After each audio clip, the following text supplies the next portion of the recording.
कहते हैं कि एक बार बाबा साहब रेलगाड़ी से लंबी यात्रा कर रहे थे। जब स्टेशन पर उतरे तो आसमान में बादल गरज रहे थे और अचानक मूसलधार बारिश शुरू हो गई। चारों ओर लोग छाते खोलकर या दौड़ते हुए अपने अपने घरों की ओर भाग रहे थे। उस भीड़ में बाबा साहब अकेले खड़े थे। उनके पास छाता नहीं था, कपड़े पूरी तरह भीग चुके थे, लेकिन उनके दोनों हाथों में किताबें थी। वे उन किताबों को अपने सीने से ऐसे चिपकाए हुए थे जैसे कोई मां अपने बच्चे को बारिश से बचाती है। एक सज्जन ने यह दृश्य देखकर उनसे कहा, डॉक्टर साहब, आप अपने शरीर को क्यों भीगने दे रहे हैं? पहले खुद को तो बचाइए, वरना बीमार हो जाएंगे।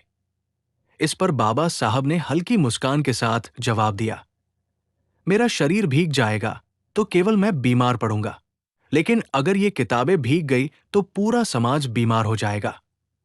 ये वाक्य सुनकर वहां मौजूद सभी लोग स्तब्ध रह गए। बाबा साहब जानते थे कि यही किताबें उनके संघर्ष की ताकत है। यही वे हथियार है जिनसे वे जाति, भेदभाव और अन्याय के खिलाफ लड़ाई लड़ सकते हैं। उनके लिए किताबें केवल पन्नों का ढेर नहीं थी, बल्कि समाज को अंधकार से निकालने की कुंजी थी। वे हमेशा कहते थे, ज्ञान ही वो छाता है जो हर तूफान से हमें बचा सकता है। उस दिन का दृश्य केवल बारिश का एक पल नहीं था, बल्कि आने वाली पीढ़ियों के लिए संदेश था कि इंसान अगर अपने शरीर की रक्षा करे तो वो केवल कुछ वर्षों तक जी सकता है, लेकिन अगर ज्ञान की रक्षा करे तो वो आने वाले सदियों तक अमर हो जाता है। बाबा साहब का ये जज्बा ही उन्हें भीमराव से बाबा साहब अंबेडकर बनाता है।